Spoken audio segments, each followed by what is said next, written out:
Hello guys, welcome to the एलियस। तो practice set number 4 कर रहे हैं हम सेक्शन ए का, क्योंकि सेक्शन ए में सारे चैप्टरों के आपके कॉन्सेप्ट ऑलमोस्ट रिवाइज तो हो ही जाते हैं, कवर नहीं होते। तो पहला क्वेश्चन चलते हैं, बात बाद में। तो पहला क्वेश्चन पूछ रहा है the LCM of this and this. तो हमें एलसीएम फाइंड करना है और ये हमें प्राइम फैक्टराइज करके बता रखा है।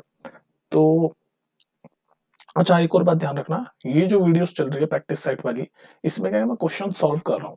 तो हो सकता है कि मैं कॉन्सेप्ट ज्यादा एक्सप्लेन ना करूँ, मैं सब कोशिश करूंगा थोड़ा थोड़ा मैं कॉन्सेप्ट भी एक्सप्लेन करता जाऊँ। लेकिन अगर कॉन्सेप्ट वगैरह सीखने हैं तो प्लेलिस्ट में जाके पूरे चैप्टर सब कुछ पढ़ा रखा है, आराम से देखो। ठीक है। तो यहाँ पर कह रहा है एलसीएम फाइंड करो। तो एलसीएम इसका उसका फाइंड करना है। तो एलसीएम का कॉन्सेप्ट ये होता है कि जितने भी प्राइम फैक्टर हैं वो लिख लो पहले। तो कौन कौन से हैं, 2 है, 3 है, 5 है एंड 7 है दोनों में। तो 2 इंटू 3 इंटू 5 इंटू 7 लिख लिया, सारे लिख लिए, 2 3 5 7। अब इनकी जो सबसे बड़ी बड़ी पावर है वो लिख लो। तो 2 में एक पावर 3 एक पावर 4 है, तो कौन सी बड़ी है, 4 पर ही है, तो 4। बाकी सब में तो एक एक ही है, तो कोई लिखने की जरूरत नहीं है। तो यही है एलसीएम। तो एलसीएम फाइंड करने का तरीका क्या है, प्राइम फैक्टराइज करके, यहाँ तो प्राइम फैक्टराइज हो ही रखा था। उसके बाद जो सारे आप प्राइम नंबर लिख लो जो फैक्टराइज हुए हैं और उनकी बड़ी वाली पावर लिखो। जैसे 2 की बड़ी वाली पावर ली मैंने यहाँ 4, देख रहे हो ना। और उसके बाद 3 5 7 तो 1 1 ही है, तो सबको लिख दिया। अब इसको मल्टीप्लाई कर लो। जब आप इसको मल्टीप्लाई करोगे ये काम आपका है, तो आंसर आएगा 1680। तो ये इसका आंसर फर्स्ट का बी। सेकंड देखते हैं। ओके गाइस, क्वेश्चन नंबर 2 देखते हैं। A quadratic polynomial whose zeros are -3 and 4। तो इस केस में हमें क्वाड्रेटिक पॉलिनोमियल बनाना है और उसके जीरोस यानी कि रूट दे रखे हैं, एक है -3 एक है 4, और हमें इसका पॉलिनोमियल बनाना है। और ये ऑप्शन, तो देखो एक तरीका तो ये है भाई, जीरोस ये हैं, यानी कि एक रहा होगा x+3, एक रहा होगा x-4 इक्वल्स टू 0। ये रही होगी इक्वेशन। तभी तो ये जीरो के, इसको मैं जीरो को इक्विवेलेंट पुट करूंगा तो x की वैल्यू -3 आएगी, इसको जीरो को इक्विवेलेंट पुट करूंगा तो x की वैल्यू 4 आएगी, और वही रूट होते हैं। ये देखो -3 और 4, तो इसका मतलब ये इक्वेशन रही होगी। उसको मल्टीप्लाई कर दो x+3 और x-4 को। जब इसको आप मल्टीप्लाई करोगे तो आंसर आएगा आपका ये। ठीक है, एक तो तरीका ये है सॉल्व करने का। नहीं तो फॉर्मूला देख लो आप, जब आपको ये दे रखे हो ना, रूट्स या जीरोस एक ही बात होती है। तो अगर पॉलिनोमियल बनाने के लिए कहे तो फॉर्मूला ये होता है x² minus sum of root x plus product of root plus product of root. ये फॉर्मूला होता है इक्वेशन बनाने का। तो देखो इसके हिसाब से भी हो जाएगा x², इसमें बस वैल्यू पुट कर रहा हूँ मैं, x² minus sum of root, यानी ये दोनों ही रूट है, रूट या जीरो एक ही बात होती है। तो सम क्या है, 4 - 3 को सम करेंगे तो 1 आएगा, तो यानी कि 1x, जो कि x भी लिख सकता हूँ direct, plus product of root, 4 और 3 को प्रोडक्ट करोगे तो -12 आएगा, तो -12। तो ये देख लो, ये आ गया x² - x - 12। तो ये फॉर्मूले से भी आप पॉलिनोमियल बना सकते हो। नेक्स्ट देखते हैं, क्वेश्चन नंबर 3 देखते हैं। The 11th term of the AP. तो ये एपी चल रहा है आपके सामने, उसका हमें 11th टर्म फाइंड करना है। तो एन टर्म का फॉर्मूला क्या होता है, A N is equal to A plus n - 1 D. ये फॉर्मूला होता है। बस फॉर्मूले में वैल्यू पुट करो। ए क्या होता है, फर्स्ट टर्म, तो फर्स्ट टर्म क्या है, रूट, तो ए की वैल्यू है रूट। एन क्या है, एन 11 है, 11 टर्म फाइंड करना है, तो एन की वैल्यू होगी 11। डी क्या होता है, कॉमन डिफरेंस। तो कॉमन डिफरेंस कैसे फाइंड करते हैं किसी भी एपी में वो नंबर देखते हैं जो कॉमनली ऐड हो रहा हो या सब्ट्रैक्ट हो रहा हो। तो देखो यहाँ कॉमनली 2√2 ऐड हो रहा है, अगर आप ठीक से देखो तो। ये देखो, एक √2 में 2√2 ऐड करेंगे तभी तो 3√2 होगा, 3√2 में 2√2 ऐड करेंगे तभी तो 5√2 होगा। तो मतलब डी है 2√2। ठीक है, कॉमनली 2√2 ऐड हो रहा है, तो कॉमन डिफरेंस है 2√2। अब हमें ए भी पता है, एन भी पता है, डी भी पता है, तो बस अब सीधे वैल्यू पुट करो, 11 टर्म आ जाएगा। तो करते हैं वैल्यू पुट। तो A11 की वैल्यू जो कि हमें चाहिए, फॉर्मूले में वैल्यू पुट करता हूँ, ए की जगह √2 प्लस एन की जगह 11, 11 - 1 10, डी की जगह 2√2। इसको सॉल्व करो भाई, √2 प्लस ये कितना होता है, 10 अंदर जाके 20√2 हो जाएगा मल्टीप्लाई होके।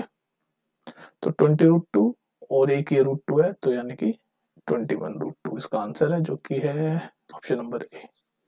ये 20 है, 20√2 है, ये 1√2 है, तो 20 + 1 21, 21√2। ठीक है, समझ आ रही, सीधे फॉर्मूले में भेजते हैं इसमें। थोड़ा जल्दी जा रहा हूँ तो बताना। नेक्स्ट देखते हैं। ओके गाइस, क्वेश्चन नंबर 4 देखते हैं। The nature of the quadratic equation. तो हमारे सामने एक क्वाड्रेटिक इक्वेशन लिखी हुई है भाई, ठीक है, और उसका नेचर पूछ रहा है, नेचर क्या होगा। तो नेचर डिपेंड करता है डी पे। डी क्या होता है, डिस्क्रिमिनेंट, और डी का फॉर्मूला क्या होता है, बी स्क्वायर माइनस 4ac। ये कॉन्सेप्ट समझा रहा हूँ आपको। नेचर हम डी की वैल्यू से पता चलती है। अगर डी की वैल्यू 0 से बड़ी आती है, यानी कि पॉजिटिव आती है, तो हम कह देते हैं नेचर जो होगा वो रूट का क्या होगा, रियल रूट आएगा। रियल रूट आएंगे दो, डिस्टिंक्ट, डिस्टिंक्ट मतलब दो अलग अलग रियल रूट आएंगे। अगर डी की वैल्यू 0 से कम हुई, यानी कि नेगेटिव हुई डी की वैल्यू, तो हम कह देंगे नो रियल रूट, मतलब कोई रियल रूट आएगा ही नहीं। और अगर डी की वैल्यू 0 के बराबर हो गई, तो हम कह देंगे 2 इक्वल रूट आएंगे, मतलब रूट जो होंगे दो वो इक्वल होंगे, 2 इक्वल रूट। तो ये था पूरा कॉन्सेप्ट। अब देख लेते हैं बस। अच्छा, ये बी ए सी ये क्या है, ये कैसे पता चलेगा। जो हमारी क्वाड्रेटिक इक्वेशन है उसकी जनरल फॉर्म ऐसे होती है, A X square plus B X plus C equal to 0। तो यानी एक्स स्क्वायर का कोफिशिएंट ए होगा, एक्स का कोफिशिएंट बी होगा, और ये कांस्टेंट वाला सी होगा। तो चेक कर लो इस वाले इक्वेशन में, समझ आएगा ना कॉन्सेप्ट। अब चेक कर लो। तो डी की वैल्यू चेक करते हैं हम यहाँ पर, बी स्क्वायर यानी कि एक्स का कोफिशिएंट 1 है, तो 1 का स्क्वायर माइनस 4, ए यानी कि एक्स स्क्वायर का कोफिशिएंट यहाँ पर क्या है 2, सी यानी कि कांस्टेंट यहाँ पर क्या है 4। तो हम यहाँ जब चेक करेंगे तो 1 माइनस 32 यानी माइनस 31, यानी डी की वैल्यू 0 से कम आ गई, यानी कि ये वाली कंडीशन लगेगी, तो नो रियल रूट। तो इसका आंसर होगा option number A, no real root. समझ आ रही है बात। तो ये कॉन्सेप्ट आपका इसमें कौन सा कॉन्सेप्ट लगा, ये वाला डिस्क्रिमिनेंट वाला। ये सब आपको याद होना चाहिए, मैंने रिवाइज भी करा दिया। चलो नेक्स्ट देखते हैं जल्दी से। ओके गाइस, क्वेश्चन नंबर 5 देखते हैं। The second term of the AP if SN is equal to N square plus 2ns। देखो यार, ये क्वेश्चन थोड़ा सा पहले भी करा चुका हूँ, लेकिन इसको थोड़ा समझने की कोशिश करो। ये बार बार रिपीट होता है और ये गलत कर देते हैं बच्चे लोग। देखो यहाँ पर हमें nth टर्म ही पूछ रहा है, ए सेकेंड a2 की वैल्यू पूछ रहा है। देखो हमारा nth टर्म का फॉर्मूला एक तो ये होता है जो सबको याद होता है, an is equal to a plus n minus 1d। कोई दिक्कत नहीं है, ये फॉर्मूला सबको याद होता है। लेकिन एक और फॉर्मूला होता है nth टर्म का, ये जो मैं ब्लू से लिख रहा हूँ वाला, ये होता है an is equal to sn minus sn minus 1। ये वाला फॉर्मूला, ये वाला फॉर्मूला भूल जाते हैं बच्चे। ये वाला तो सबको पता होता है, ये ब्लू वाला जो मैंने लिखा नहीं भूल जाते हैं। तो यहाँ पर हमें सेकंड टर्म की जो वैल्यू निकालनी है ना, वो इस वाले फॉर्मूले से लिखेगी, क्योंकि हमें कंडीशन सम की फॉर्म में दे रखी है कि N is equal to N square plus 2n। जब भी आपको nth टर्म की वैल्यू यानी सेकंड टर्म की या कोई भी टर्म की, बेसिकली nth टर्म की वैल्यू फाइंड कर रहा हो, पूछ रहा हो एपी में, और एसएन की कंडीशन दे रखी हो, तो ये वाला फॉर्मूला यूज करना आप, ठीक है। तो देखो अब ए एन यानी कि एन की वैल्यू क्या है 2, क्योंकि सेकंड टर्म फाइंड करना है, तो A2 एस एन, एन मतलब एन की वैल्यू क्या है 2 है भाई, एन की वैल्यू 2 है क्योंकि सेकंड टर्म की बात हो रही है।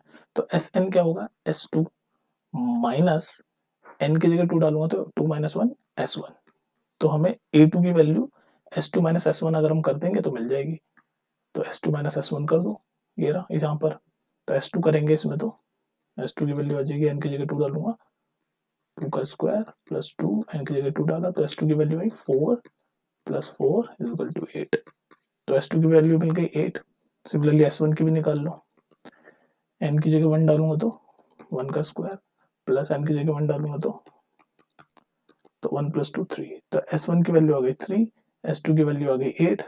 डालो इस फॉर्मूले में, तो S2 की वैल्यू 8, S1 की वैल्यू 3, 8 माइनस 3 होता है 5।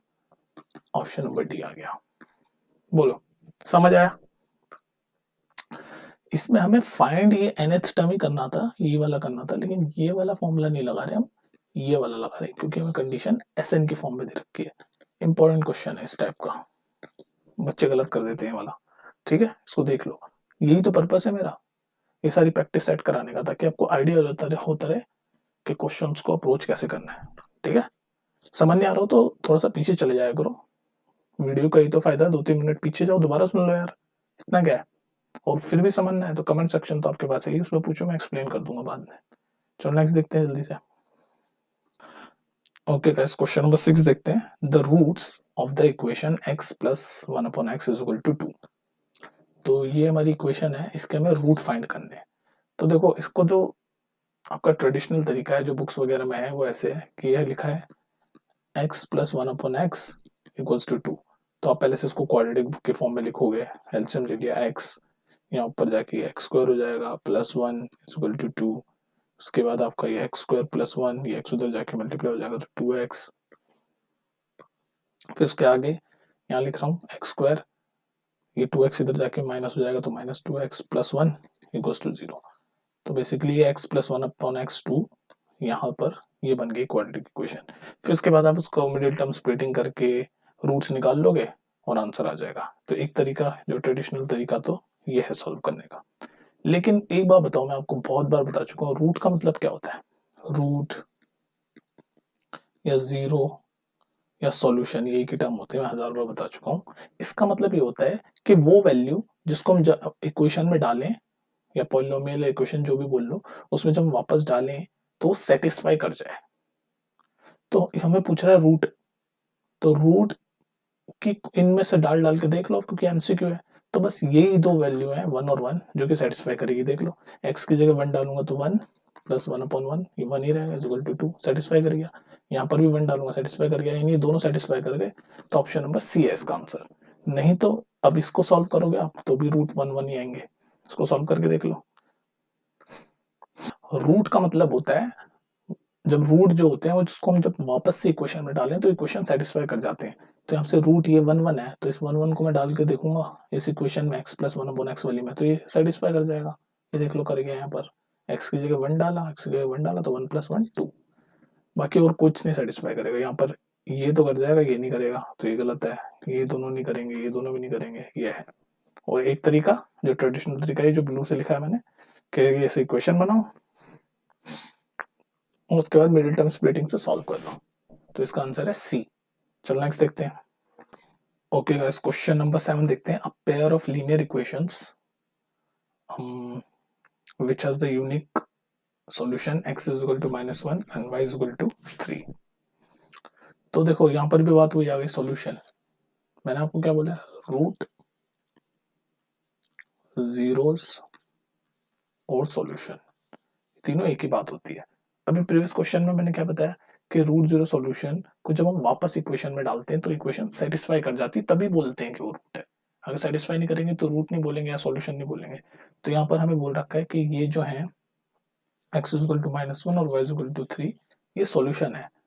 तो ये किस इनमें से कौन सी इक्वेशन के, दो equation pair of linear equation के सॉल्यूशन है। तो आप डाल के देख लो ना इक्वेशन में, जो इक्वेशन सेटिस्फाई करेगी उसी के हैं ये। तो मैं फर्स्ट वाली में डाल के देखता हूँ। चलो फर्स्ट x इक्वल टू -1 इसमें डालता हूँ मैं और y इक्वल टू 3। तो फर्स्ट वाली में डाल रहा हूँ x equal to -1 minus y equal to 3। तो देख लो -1 और ये -3 इक्वल टू -4, ये आ गया। तो यानी कि ये तो फर्स्ट वाली इक्वेशन तो सेटिस्फाई हो गई। अब इस वाली में डाल के देखते हैं x equal to -1 plus 2 y equal to 3। तो 3 2 6, 6 -1 5। सही है, ये भी सेटिस्फाई कर गई, तो पहला ही मिल गया। तो इसका आंसर है ऑप्शन नंबर ए। ठीक है, इक्वेशन रूट या जीरोस का मतलब वो होता है जब उसको हम वापस इक्वेशन में डालें तो वो इक्वेशन सेटिस्फाई हो जानी चाहिए। ठीक है, चलो क्वेश्चन नेक्स्ट देखते हैं जल्दी से। ओके गाइस, क्वेश्चन नंबर 8 देखते हैं। If the distance between the point 4p and 10 is and OA 4p and 10 is 5 unit, then the value of p, इस p की वैल्यू फाइंड करनी है, वैल्यू ऑफ p। तो डिस्टेंस की बात हो रही है इस पॉइंट के और इस पॉइंट के बीच में। तो डिस्टेंस नाम सुनते ही आपको डिस्टेंस फॉर्मूला याद हो जाना चाहिए। तो डिस्टेंस फॉर्मूला क्या होता है भैया, फॉर्मूले तो याद करने पड़ेंगे। डिस्टेंस फॉर्मूला होता है x2 माइनस x1 का whole square plus y2 minus y1 का होल स्क्वायर, ये है डिस्टेंस फॉर्मूला। तो इन दोनों के पॉइंट के बीच का जो डिस्टेंस है वो 5 है, मतलब डिस्टेंस का वैल्यू दे रखी 5। तो ये लिख देते 5 इज इक्वल टू, अब बस मैं इस फॉर्मूले में डाल रहा हूँ, इसको x1 मान लो, इसको y1 मान लो, इसको x2 मान लो, इसको y2 मान लो। फॉर्मूले में डालो x2 माइनस x1 यानी 1 माइनस 4 का square plus y2 minus y1 यानी कि y2 क्या है 0 माइनस y1 क्या है p का स्क्वायर। ठीक है, सॉल्व करो इसको। 1 माइनस 4 कितना होता है -3 का स्क्वायर 9 और ये p स्क्वायर ही रहेगा 5। तो हम यहाँ तक इक्वेशन पूछ रही है, हमें p की वैल्यू फाइंड करनी है। अब इसको सॉल्व करके आप p की वैल्यू निकाल सकते हैं। इसको ऊपर से मिटा देता हूँ मैं, फिर सॉल्व करते हैं। ठीक है गाइस, तो हम यहाँ तक पहुंच गए। 5 is equal to under root 9 plus P square. हमें फाइनली p की वैल्यू फाइंड करनी है, तो इसको यहाँ लिख रहा हूँ मैं ऊपर। 5 is equal to under root 9 plus P square. अब बोथ साइड अगर मैं स्क्वायर कर दूं तो ये 5 का स्क्वायर हो जाएगा 25 इज इक्वल टू ये हो जाएगा 9 प्लस पी स्क्वायर। ये आता है ना स्क्वायर रूट सॉल्व करना है। स्क्वायर रूट बेसिकली होता क्या है, स्क्वायर रूट का मतलब होता है पावर 1/2। तो 9 प्लस पी स्क्वायर की पावर 1/2 का मतलब ही होता है स्क्वायर रूट। और मैंने दोनों साइड जब स्क्वायर किया तो यहाँ 2 क्या होगा, तो ये 2 से 2 कट गया, तो सिर्फ 9 प्लस पी स्क्वायर बच गया। ये मैं आपको स्क्वायर रूट का कॉन्सेप्ट समझा रहा हूँ। ठीक है, छोटी क्लास की चीज है, कुछ बच्चे कंफ्यूज रहते हैं। ठीक है, तो ये बन गई 25 equal to 9 plus P square. ये 9 को इधर भेजेंगे तो माइनस होकर 16 हो जाएगा। तो पी स्क्वायर इक्वल टू 16। तो यहाँ से पी की वैल्यू क्या आएगी, अंडर रूट 16। ये स्क्वायर है ना, ये स्क्वायर हटाएंगे तो ये अंडर रूट लग जाएगा। तो पी की वैल्यू 16 आएगी, जो कि खुल के प्लस माइनस 4 बनता है। स्क्वायर रूट खोलना आपको आता है, ये मैं मान के चल रहा हूँ। तो इसका आंसर है option number P. Square root खोलना आता है ना भाई। P equal to under root 16 है। ठीक है, 16 क्या होता है 4 का स्क्वायर, तो ये हो गया 4 का स्क्वायर। ठीक है, तो 4 का स्क्वायर लेकिन प्लस माइनस में होगा, क्योंकि माइनस का 4 का स्क्वायर भी 16 होता है और प्लस का 4 का स्क्वायर भी 16 होता है, इसलिए प्लस माइनस 4।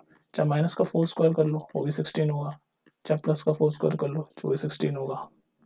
ये मैं सिर्फ आपको बेसिक बता रहा हूँ, कंफ्यूज मत हो ना तुम लोग। ठीक है, तो आंसर होगा पी की वैल्यू प्लस माइनस 4, जो कि option number B. Square root वगैरह और ये सब बेसिक अगर किसी बच्चे क्लियर नहीं है तो बताना यार कमेंट में, एक स्पेसिफिक वीडियो बना दूंगा। वैसे तो ये छोटी क्लास की चीजें हैं, 6, 7, 8 की स्क्वायर रूट खोलना और ये सब। ठीक है, चलो नेक्स्ट देखते हैं। ओके गाइस, क्वेश्चन नंबर 9 देखते हैं। A tangent PQ at a point P of a circle of radius 5 centimeter meets a line through the center O at a point Q so that OQ is equal to 12 centimeter, then the length of PQ is। इस तरह के question बहुत आ रहे हैं। तो एक circle है जिसका सेंटर O है और रेडियस 5 है। तो रेडियस मतलब जो सेंटर से सर्कमफ्रेंस तक लाइन जाती है उसको रेडियस बोलते हैं। तो ये 5 है। ठीक है, और P पे टेंजेंट है, तो ये पॉइंट P है। ठीक है, इससे टेंजेंट जा रही है ऐसे कहाँ तक, PQ। तो PQ और OQ, ये OQ का डिस्टेंस दे रखा है 12। तो ये वाली साइड 12, ये वाली साइड OP है 5 और OQ क्वेश्चन में दे रखी है 12। ये OP क्या है, रेडियस, कंफ्यूज नहीं होना, दे रखा है रेडियस की वैल्यू 5। और हमसे पूछा लेंथ ऑफ PQ, मतलब ये ऊपर वाली लेंथ हमसे पूछ रहा है। अब आपको पहले तो ये कॉन्सेप्ट पता होना चाहिए कि टेंजेंट से, ये जो पॉइंट ऑफ टेंजेंट है P, इसको जब हम सेंटर से जोड़ते हैं लाइन, जो लाइन जोड़ती है वो लाइन परपेंडिकुलर होती है। परपेंडिकुलर मतलब यहाँ 90 डिग्री का एंगल बनेगा। ये कॉन्सेप्ट है, प्रॉपर्टी है आपकी। क्या प्रॉपर्टी, यहाँ देखो, यहाँ सुन लो प्रॉपर्टी कि ये मान लो सर्कल है, ये सेंटर है और ये मान लो आपका टेंजेंट है P।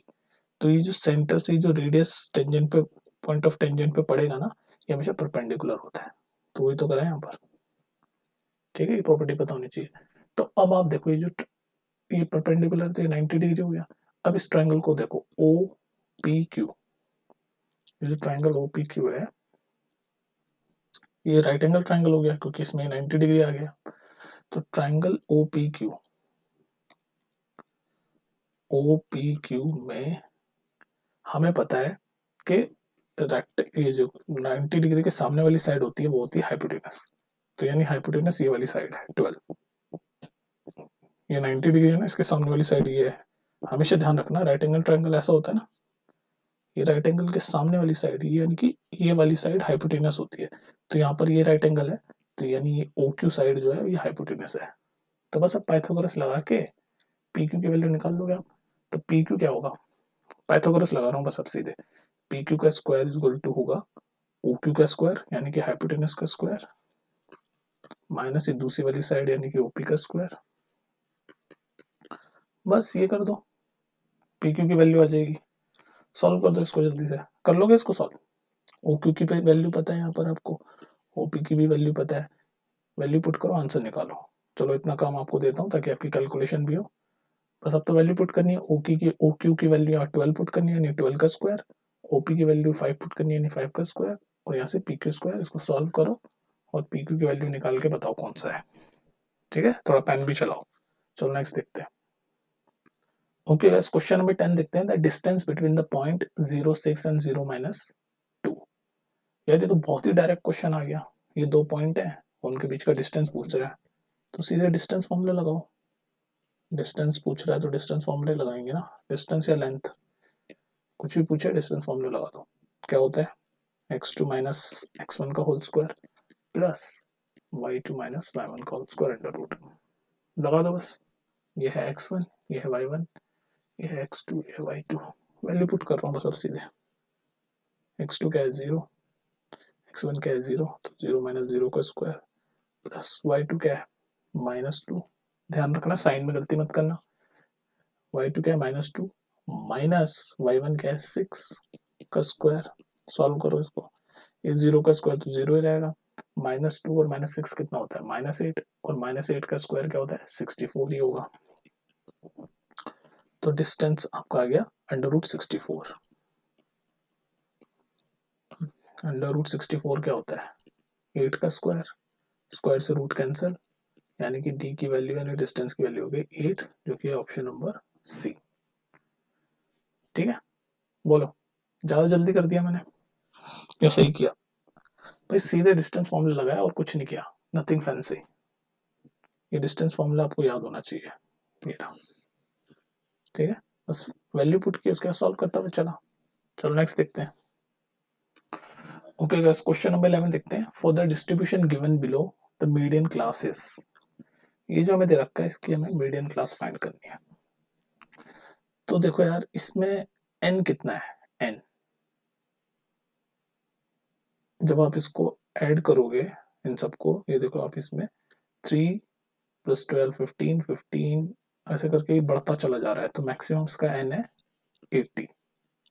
ठीक है, और ये 1 2 3 4 5 6 6 है, तो यानी कि इवन है तो 2, तो n की वैल्यू हो गई 80/2 यानी कि 40। n की वैल्यू 40 आ गई, और मीडियन यानी कि बीच वाला, तो बीच वाला यानी मैक्सिमम 40 होगा, यानी इसका इंटरवल बनेगा 30 से 40, जो कि ऑप्शन नंबर सी।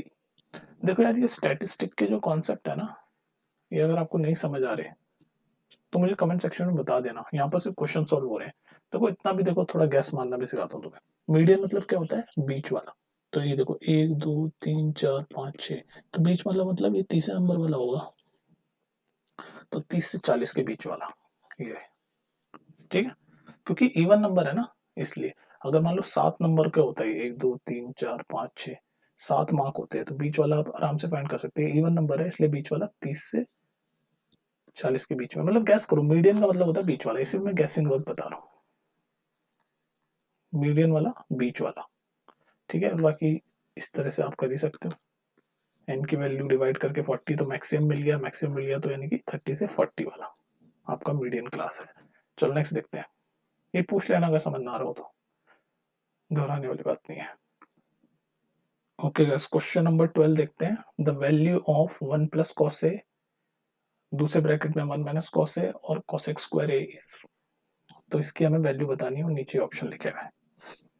देखो भाई, अब मुझे एक बात बताओ, ये आपको कुछ फॉर्मूला याद आ रहा है कि नहीं आ रहा है इसको देख के? 1 + cos a 1 - cos a, कुछ याद आया? नहीं आया? ये फॉर्मूला याद आया, a + b a - b = a² - b²। ये फॉर्मूला लगेगा इसमें, a + b a - b, ये देखो ना सेम सेम है, a + b a - b, बस साइन का चेंज है ना, इसमें भी देखो a प्लस है माइनस है, बाकी और भी सेम है, यहाँ पर भी 1 और cos से सेम है, प्लस माइनस का बस चेंज है, तो फॉर्मूला होगा ए स्क्वायर माइनस बी स्क्वायर। तो इन दोनों में ये फॉर्मूला लगाओ तो क्या बनेगा, ए स्क्वायर यहाँ पर एक है 1, तो 1 का स्क्वायर, और बी यहाँ पर क्या है कॉस है, तो यानी कि माइनस कॉस स्क्वायर है। तो इन दोनों को जब सॉल्व किया तो ये आ गया, और ये बाहर कॉस एक्स स्क्वायर है तो चल ही रहा है, कॉस एक्स स्क्वायर है, यहाँ तक कोई दिक्कत नहीं। अब नेक्स्ट स्टेप पे देखो, ये वाली आइडेंटिटी याद है आपको, sine square theta plus cos square theta is equal to 1। ये आइडेंटिटी थी ना, 3 आइडेंटिटी में से एक ये भी थी, sine square theta plus cos square theta is equal to 1। तो यहाँ से अगर मैं कॉस को उधर राइट हैंड साइड भेजूं तो साइन स्क्वायर थीटा की वैल्यू क्या हो जाएगी, 1 माइनस कॉस स्क्वायर थीटा। तो ये जो 1 माइनस कॉस स्क्वायर ए है, इसकी जगह मैं साइन स्क्वायर ए लिख सकता हूँ, तो आइडेंटिटी यूज होगी। तो यहाँ पर ये आ गया साइन स्क्वायर ए इसकी जगह, और ये तो चल ही रहा है कॉस एक्स स्क्वायर ए मल्टीप्लीकेशन में, कॉस एक्स स्क्वायर। तो यहाँ तक हम पहुंच गए, साइन स्क्वायर ए इंटू कॉस एक्स स्क्वायर है, कोई दिक्कत नहीं। अब मैं यहाँ सॉल्व कर रहा हूँ। अब आपको ये पता होना चाहिए कि साइन का रेसिप्रोकल होता है, मतलब साइन और कॉसेक एक दूसरे के रेसिप्रोकल होते हैं। Sine theta is equal to cosec theta, cosec theta sine theta is equal to 1 upon cosec theta, cosec theta is equal to 1 upon sine theta. तो ये साइन स्क्वायर ए को मैं अपॉन में करके कॉसेक स्क्वायर ए लिख सकता हूँ, तो ऐसे बनेगा। ये साइन स्क्वायर ए को मैं कॉसेक में लिखूंगा तो अपॉन में आ जाएगा, 1 माइनस कॉसेक स्क्वायर है, और ये ऊपर तो रहेगा ही कॉसेक स्क्वायर है। तो कॉसेक स्क्वायर कट गया, तो बच गया सिर्फ 1। ऑप्शन नंबर सी इसका आंसर है।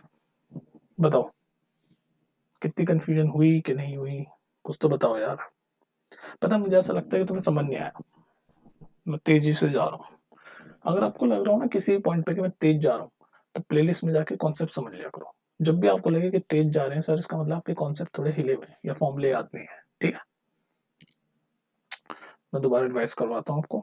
इस क्वेश्चन में मैंने क्या किया, इसमें a plus B A minus B का फॉर्मूला लगाया, और उसके बाद ये बन गया हमारा साइन स्क्वायर है डॉट कोसेक स्क्वायर है, और हमें पता है कि साइन और कोसेक एक दूसरे के रेसिप्रोकल है, तो हमने साइन की जगह कोसेक स्क्वायर लिख दिया, यहाँ पर दोनों कट गए, 1 बच गया, यही आंसर। ठीक है, नेक्स्ट देखते हैं क्वेश्चन नंबर 13 देखते हैं। Sarita buys a fish from a shop for her aquarium. The shopkeeper takes out a fish at random from a tank containing 10 male fishes and 12 female fishes. What is the probability that the fish taken out is a female fish? Word की form में लिखा हुआ है probability का question, घबराने की बात नहीं है। कह रहा है कि सरिता ने कुछ फिश खरीदी अपनी एक्वेरियम के लिए, तो उसने रैंडमली टैंक में से फिश निकाली, जिस टैंक में 10 मेल फिशेस थी और 12 फीमेल फिशेस थी। 10 मेल फिशेस थी इस टैंक में और 12 फीमेल फिशेस थी। तो ये कह रहा है प्रोबेबिलिटी क्या होगी कि जो उसने फिश निकाली वो फीमेल फिश हो, बस इतना पूछा है। तो पहले तो बताओ प्रोबेबिलिटी का फॉर्मूला क्या होता है, number of favourable chances upon total chances, ये होता था फॉर्मूला। तो मुझे एक बार बताओ, फेवरेबल चांसेस मतलब जो हमें चाहिए वो कितने चांसेस हैं और टोटल कितने हैं। तो टोटल तो यहाँ पर 10 मेल हैं और 12 फीमेल है, 10 मेल फिशेज हैं प्लस 12 फीमेल फिशेज हैं, तो टोटल हो गई 10 प्लस 12 22। तो ये नीचे वाले में तो 22 आएगा, कोई दिक्कत नहीं है। फेवरेबल चांसेस मतलब जो हमें चाहिए, तो हमें क्या चाहिए कि fishes take out is a female, उसी की तो प्रोबेबिलिटी चाहिए हमें। तो हमें चाहिए फीमेल, तो फेवरेबल चांसेस हमारे फीमेल है, तो फीमेल कितनी है 12, तो फेवरेबल चांसेस में 12 आ जाएंगे, बस सॉल्व कर दो, यही आंसर 12/22 यहाँ काट के लिखा हुआ है, तो काट दो, 2 6 12 11 6/11 यानी ऑप्शन नंबर डी। तो प्रोबेबिलिटी में तो ऐसे ही है, अगर आपको आता है तो एक लाइन में आपका खत्म है खेल, एक लाइन में सॉल्व कर दोगे अगर कॉन्सेप्ट क्लियर है तो।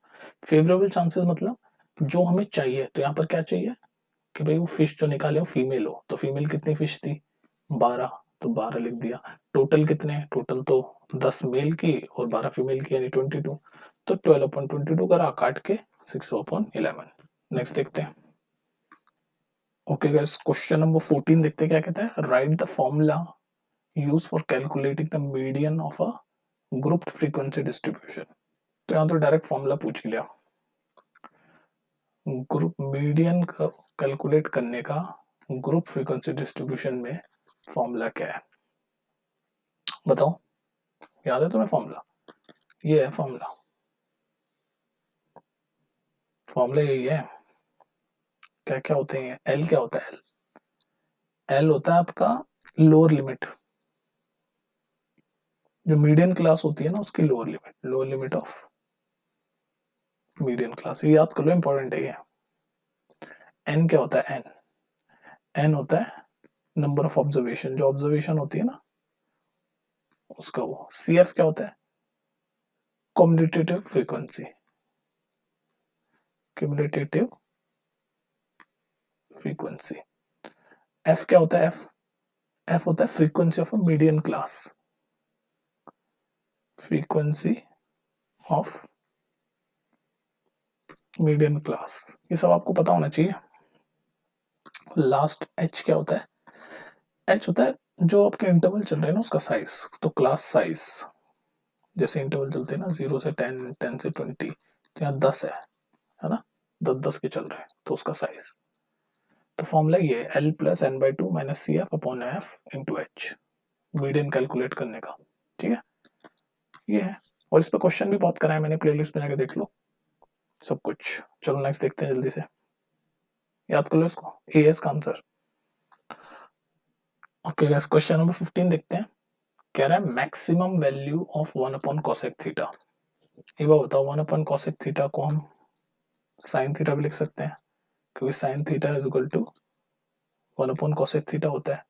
तो बेसिकली ये पूछ रहा है कि साइन थीटा की मैक्सिमम वैल्यू क्या होती है। तो हमें पता है साइन थीटा की मैक्सिमम वैल्यू 90 डिग्री पे होती है 1, साइन 90 1 होती है। तो इसका आंसर है ऑप्शन नंबर डी। भाई 1 अपॉन कोसेक थीटा मतलब साइन थीटा ही होता है ना, रेसिप्रोकल है। तो साइन थीटा की मैक्सिमम वैल्यू क्या होती है? साइन 0 0 होता है, साइन 30 1 अपॉन 2 होता है, साइन 45 1 अपॉन रूट 2 होता है, ऐसे बढ़ती हुई जा रही है, देख लो। साइन 60 रूट 3 अपॉन 2 होता है, और फाइनली साइन 90 1, जो कि मैक्सिमम वैल्यू है। तो इसका आंसर है ऑप्शन नंबर डी। ठीक है, नेक्स्ट देख लें। चलो नेक्स्ट देखते हैं। ओके गाइस, क्वेश्चन नंबर 16 देखते हैं। Find the number if 8 time of it is added to its square, the sum so obtained is 6 minus 16। तो ये वर्ड प्रॉब्लम में आपको बेसिकली रूट निकलवा रहा है और कुछ नहीं है। कह रहा है फाइंड द नंबर, तो हम नंबर जो हमें फाइंड करना है उसको x मान लेते हैं। ठीक है, लेट नंबर बी x। ठीक है, कोई दिक्कत नहीं यहाँ तक। अब मुझे बताओ, जो जो ये कह रखा है, वर्ड प्रॉब्लम कैसे सॉल्व करते हैं, जो जो ये कह रहा है ना वो करते जाओ। If 8 time of it, it मतलब इस नंबर का, तो 8 time of it is added, तो ये कहीं ऐड हो रहा है टू इट्स स्क्वायर, इट मतलब इसका स्क्वायर में ही ऐड हो रहा है, और जो सम बनेगा इन दोनों का वो है -16। ये देखो बन गई इक्वेशन आपकी। अब इसको अपनी जनरल क्वाड्रेटिक इक्वेशन की फॉर्म में लिख लो, तो एक्स स्क्वायर प्लस 8x, और ये 16 इधर जाके प्लस हो जाएगा इक्वल टू 0। तो ये बन गई हमारी वर्ड प्रॉब्लम से क्वाड्रेटिक इक्वेशन। अब इसको सॉल्व करके रूट निकाल लो। रूट मतलब हमें बेसिकली नंबर फाइंड करना है, यानी एक्स की वैल्यू फाइंड करना है। तो एक्स की वैल्यू तो रूट ही है, तो इसका मिडिल टर्म स्प्लिटिंग कर लो। X square plus 8x plus 16 is equal to 0 को मिडिल टर्म स्प्लिटिंग कैसे करेंगे? आता है मिडिल टर्म स्प्लिटिंग आपको? भाई मैं मान के चल रहा हूँ आपको आता है। उसमें ऐसे होता होगा, ऐसे दो नंबर जिनका मल्टीप्लाई करें तो 16 आए और प्लस करें तो 8 आए, तो ऐसे दो नंबर है 4 एंड 4, क्योंकि 4 4 को मल्टीप्लाई करते हैं तो 16 आता है, और 4 4 को ऐड करते हैं तो 8 आता है। तो बस लिख लो X square is equal to 4x plus 4x plus 16 is equal to 0। इन दोनों में अगर मैं x कॉमन लूँ तो बनेगा x प्लस 4, इन दोनों में अगर मैं 4 कॉमन लूँ तो भी बनेगा x प्लस 4 इक्वल्स टू 0, तो है ही राइट हैंड साइड में। इस पूरे में x प्लस 4 कॉमन लिया, इधर भी x प्लस 4 कॉमन लिया, इक्वल टू 0, यानी कि x की वैल्यू, इसको 0 को इक्विवेलेंट पुट करूंगा तो -4, इसको 0 को इक्विवेलेंट पुट करूंगा तो भी -4, तो x की वैल्यू आ गई 2 बार -4, यानी कि ऑप्शन नंबर ए वो नंबर जो है, यानी x की वैल्यू यहाँ पर हमने निकाली -4। बेसिकली ये मिडिल टर्म स्प्लिटिंग का क्वेश्चन था। वर्ड की फॉर्म में इक्वेशन बन गई, उसके बाद उसका मिडिल टर्म स्प्लिटिंग करके x की वैल्यू फाइंड करवा रहा है, दैट्स इट। ठीक है, अगर ये सब कॉन्सेप्ट मिडिल टर्म स्प्लिट कैसे करते हैं और ये सब नहीं पता वर्ड प्रॉब्लम कैसे सॉल्व करते हैं, दोबारा बोल रहा हूँ प्लेलिस्ट पे पहुंच जाओ। ठीक है, चलो नेक्स्ट क्वेश्चन देखते हैं। चलो गाइस क्वेश्चन नंबर 17 देखते हैं। Right the formula use for calculating the mode of a grounded frequency distribution. तो देखो इस क्वेश्चन के मैंने ऑप्शन नहीं लिखे, इसमें तो सीधे वही पूछा था कि फॉर्मूला बताओ किसका, मोड कैलकुलेट करने का ग्राउंडेड फ्रीक्वेंसी डिस्ट्रीब्यूशन का। तो ये आपका होमवर्क है, फॉर्मूला आपको रिवाइज करना है। बताओ मोड का क्या फॉर्मूला होता है ग्राउंडेड फ्रीक्वेंसी डिस्ट्रीब्यूशन में। ठीक है, जल्दी चेक करो, देख लेना, इंपॉर्टेंट है ये। मोड का फॉर्मूला लिख के बताओ क्या होगा। ठीक है, मोड का formula in grounded frequency distribution. तो लास्ट क्वेश्चन पे चलते हैं इस वाले वीडियो के। ओके गाइस, लास्ट क्वेश्चन देखते हैं और इस वाले प्रैक्टिस सेट का। तो लास्ट क्वेश्चन कह रहा है tan theta plus cot theta is equal to 2, then the value of tan square theta plus cot square theta is. तो ये क्वेश्चन एक तो ट्रेडिशनल तरीके से सॉल्व करते हुए हो सकता है, और एक क्योंकि एमसीक्यू है तो आसान तरीके से भी देख लो एमसीक्यू में। तो मुझे बताओ, पहले मैं आपको ट्रिक वाला तरीका बता रहा हूँ एमसीक्यू सॉल्व करने का, उसका फिर ट्रेडिशनल भी बता दूंगा। ट्रिक वाला तरीका ये है, हमें tan square theta plus cot square theta की वैल्यू फाइंड करनी है, वैल्यू, और हमें ये दे रखा है कि tan theta plus cot theta is equal to 2। अब मुझे बताओ ये जो इक्वेशन है tan theta plus cot theta is equal to 2, ये कब सेटिस्फाई होगी, जब ये भी 1 हो जाए, ये भी 1 हो जाए, और हमें पता है थीटा की वैल्यू अगर मैं 45 डालूं यहाँ पर, तो मुझे पता है tan 45 क्या होता है, 1 होता है, cot 45 भी क्या होता है, 1 होता है, दोनों एक दूसरे के रेसिप्रोकल ही हैं। तो यहाँ पर थीटा की वैल्यू अगर मैं 45 डालूं तो देख लो क्या होगा, tan 45 1 है, cot 45 1 है, तो 1 + 1 2 सेटिस्फाई हो गया। तो यानी कि थीटा की वैल्यू 45 है, तो इस थीटा की वैल्यू को मैं 45 यहाँ भी डाल सकता हूँ। तो tan 45 1 का स्क्वायर, cot 45 1 का स्क्वायर, तो यानी कि इसका आंसर भी 2 ही होगा, जो कि ऑप्शन नंबर ए। सीधे एंगल पुट करके देख लिया करो क्वेश्चन में, थीटा की वैल्यू 45 डाली तो 1, ये भी cot 45 1, 1 + 1 2, इक्वेशन सेटिस्फाई हो गई, यानी थीटा 45 मैं यहाँ डाल के आंसर निकाल सकता हूँ। तो वही क्या मैंने यहाँ डाला, आंसर 2 आ गया, सही है ये आंसर। तो ये तो हो गया ट्रिक वाला तरीका। अब ट्रेडिशनल तरीका देख लो जो बुक में है, कोई दिक्कत नहीं है। ये है tan theta plus cot theta is equal to 2। तो इस इक्वेशन में मैं बोथ साइड स्क्वायर कर दूंगा, तो बनेगा tan theta plus cos theta का पूरे का स्क्वायर, और इधर भी स्क्वायर करूंगा तो 2 का स्क्वायर। अब यहाँ a प्लस बी का होल स्क्वायर लगा दो, a square plus B square plus 2 a b, और ये 2 स्क्वायर 4। हमें क्या चाहिए, ये चाहिए ना tan square plus cot theta, ये चाहिए हमें। तो अब ये देखो, ये tan थीटा और cot थीटा एक दूसरे के रेसिप्रोकल होते हैं ना, tan theta is equal to 1 + cot theta. तो यहाँ पर मैं इसको तो एज इट इज लिख देता हूँ, क्योंकि ये तो हमें चाहिए, tan square theta plus cot square theta plus 2, इस tan थीटा को मैं अपॉन में 1/cot थीटा लिख सकता हूँ, क्योंकि रेसिप्रोकल है, और ये तो cot थीटा है ही, इक्वल टू 4। तो ये cot थीटा से cot थीटा गया, यहाँ ये बचा। अब यहाँ पर मैं चल रहा हूँ, क्या बचा, tan square theta plus cot square theta plus 2 बचा, क्योंकि ये कट गया पूरा, इक्वल टू 4। तो यहाँ से tan square theta plus cot square theta, ये 2 उधर जाके 4 - 2, तो tan square theta plus cot square theta is equal to 2 आ गया, वही आएगा आंसर। इतनी लंबी कैलकुलेशन करने की क्या जरूरत थी, थीटा की वैल्यू सीधे 45 डाल देते, जैसे मैंने बताया था। तो 45 1 होता है, tan 45, cot 45 भी 1 होता है, 1 + 1 2। तो यहाँ पर भी थीटा की वैल्यू 45 डाल दो, 1 + 1 2, सीधे मारते। एमसीक्यू में इतना सॉल्व करके दिखाने की जरूरत ही नहीं थी, है ना। तो सही है गाइस, तो इसी के साथ प्रैक्टिस सेट नंबर कौन सा है, ये 4, ये भी खत्म होता है आपका। तो देखते जाओ, पेपर से पहले सारे देख के जाना। अब हम मिलते हैं नेक्स्ट वीडियो में प्रैक्टिस सेट नंबर 5 के साथ। ठीक है, कोई दिक्कत तो नहीं है। और हाँ, एक और चीज, सारे फॉर्मूले याद करना, और सारे के सारे जितने भी कोई ये जो मैंने छोड़ा है वो फॉर्मूला वाला स्टैटिस्टिक वाला वो भी याद करना, मोड वाला। और कमेंट सेक्शन में अगर कोई दिक्कत हो तो पूछ लेना, ठीक है। चलो वीडियो लंबी हो रही है, मिलते हैं नेक्स्ट वीडियो में, बाय।